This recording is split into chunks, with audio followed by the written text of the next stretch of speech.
자, 지금부터 우리 오늘 배웠던 내용 정리하는 시간 가져보도록 하겠습니다.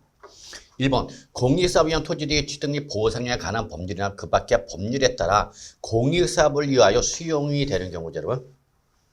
그러면 이때는 원칙은 언제가 되는 거죠? 바로 대금청산일, 수용 개시일 또는 소유권 이전 등기 접수 일정 빠른 날이 되는 거죠. 이게 원칙이죠, 여러분. 수용을 당했을 때는. 근데 문제는 조건이 붙었죠. 소유권에 관한 소송으로 보상금이 어떻게 됐다? 공탁이 되었다라고 했죠.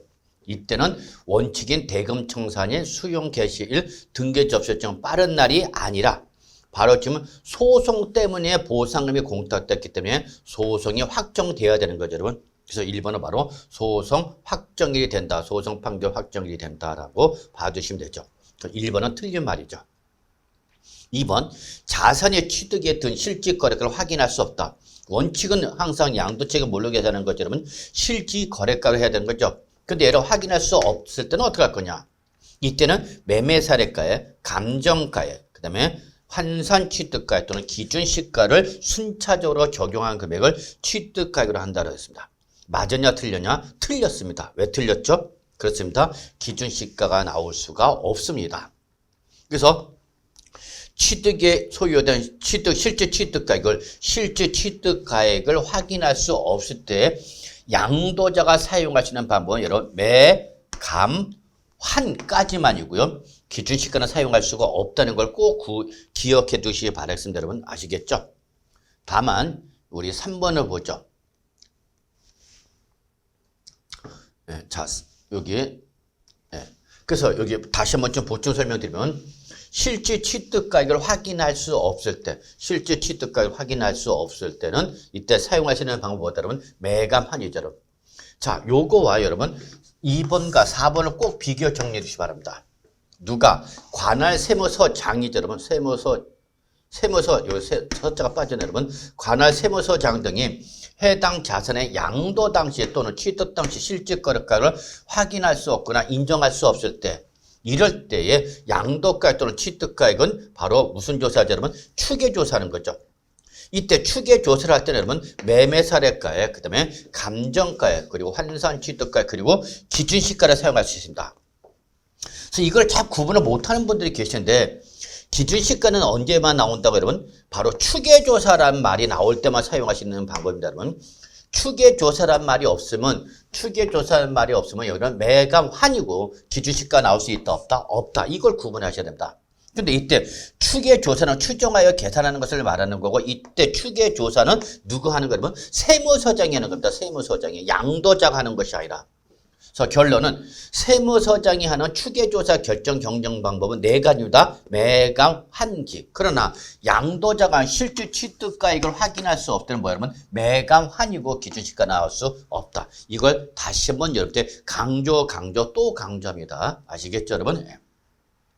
자, 3번. 취득가액을 실질 취득가액으로 했을 때는, 실질 취득가액으로 하면 이때는 기타 필요 경비로 뭐가 나오는 거죠, 여러분? 자본적 지출가 양도비가 기타 필요 경비로 나오는 겁니다.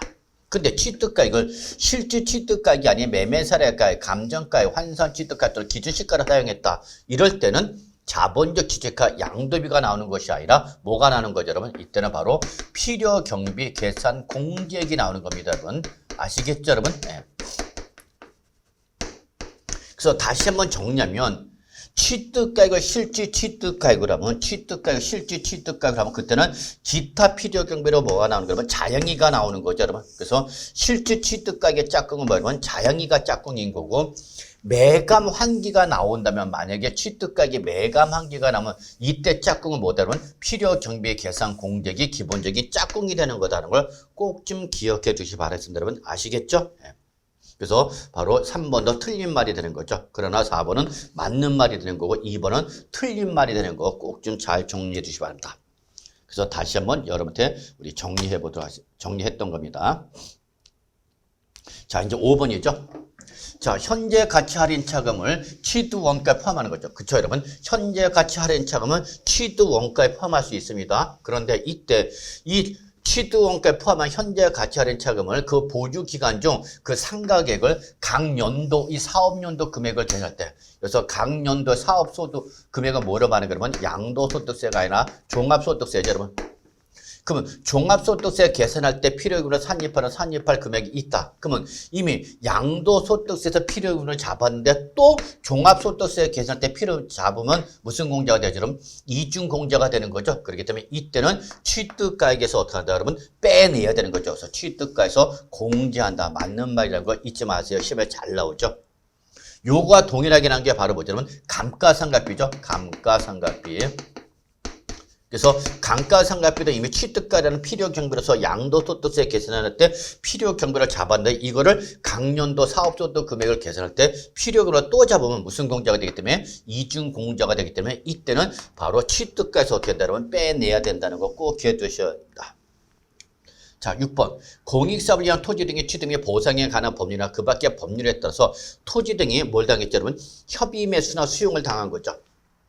자, 그럴 때 그 보상금을 받게 되면은 그때 그 보상금의 증액과 관련하여 직접 소요된 소송 비용이 있다. 그러면 그때 금액은 증액된 보상금을 한도로 해서 자본적 지출액으로 계상할 수 있다, 없다? 있다라는 거죠, 여러분. 그래서 이 협의 매수나 수용을 해서 보상금 더 주시오라고 소송 걸고죠. 증액 소송과 관련돼서 발생된 소송 비용이 있다면 이 소송 비용 등을 증액된 보상금을 한도로 해서 뭐로 잡을 수 있다 그러면 자본적 지출을 잡을 수 있는 거죠. 맞는 말인 거 잊지 마시기 바라겠습니다.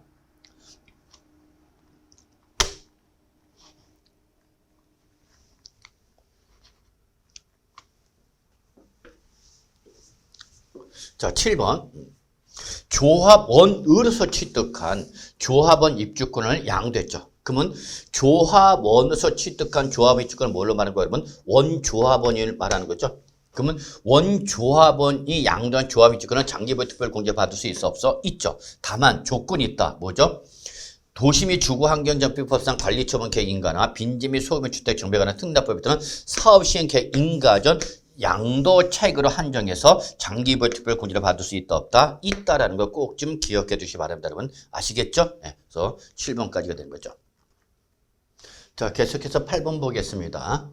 자, 양도소득 금액에 소득세법 또는 조세특례제한법이나 그 밖의 법률에 따른 뭐가 있다? 감면 소득 금액이 있다. 그 얘기죠, 여러분. 즉 당해연도 중에 두 번 이상 양도해서 하나는 감면 대상, 하나는 비감면 대상이다. 그 얘기죠. 그럼 그때 양도소득 기본공제는 어디죠, 여러분? 바로 감면소득금에서 먼저 공제하다. 맞아, 틀려, 여러분? 틀린 말이죠. 예, 감면소득금액 외의 양도소득금액에서 먼저 공제해야 되는 거죠. 그래서 우리 8번은 틀린 말이다. 즉 다른 말로 감면 대상과 비감면 대상이 있으면 비감면 대상에서 먼저 공제받는 거죠. 근데 비감면 대상이 두 이상이다. 그러면 그 비감면 대상 중에서 먼저 양도한 자산부터 양도소득 기본공제하는 것이다. 그래서 이거는 양도소득 기본공제에 관련된 내용이죠. 자, 9번. 2021년 1월 1일 이후에 취득한 분양권을 2년 이상을 보유하고 양도하는 경우는 누진세를 적용한다 그러는데 여러분 아니죠. 분양권은 또 두 가지입니다. 세율이 70%짜리와 60%짜리 요 두 가지만 있고요. 절대 누진세율이 적용될 여지는 없습니다. 그래서 1년 미만은 70%, 1년 이상은 무조건 무한대 60% 간다는 거 잊지 마시고요. 자, 10번. 부담부 증여의 채무액에 해당하는 부분. 이거는 뭐죠, 여러분? 양도로 보는 거죠. 이거는 양도소득세를 신고 납부를 해야 되는데 이때에 그 신고기는 양도에 속하는 달의 말일부터 2개월 이내에 납세지 관할 세무서장에서 납세지는 그 양도 부동산 등의 소재지가 되는 거죠. 그래서 양도 과세 대상의 소재지, 즉 양도 부동산 소재를 관할하는 세무서장에게 양도소득세를 예정 신고해야 된다. 이때 부담부 증여일 때의 그 채무액에 상대하는 양도소득세 예정 신고 기한은 2개월이 아니라 몇 개월 이내죠? 3개월 이내가 되는 거죠. 그래서 역시 10번도 틀린 말이 되겠습니다. 자, 여기까지가 우리 매일 정리 노트 시간이 되겠습니다. 여러분 수고하셨습니다.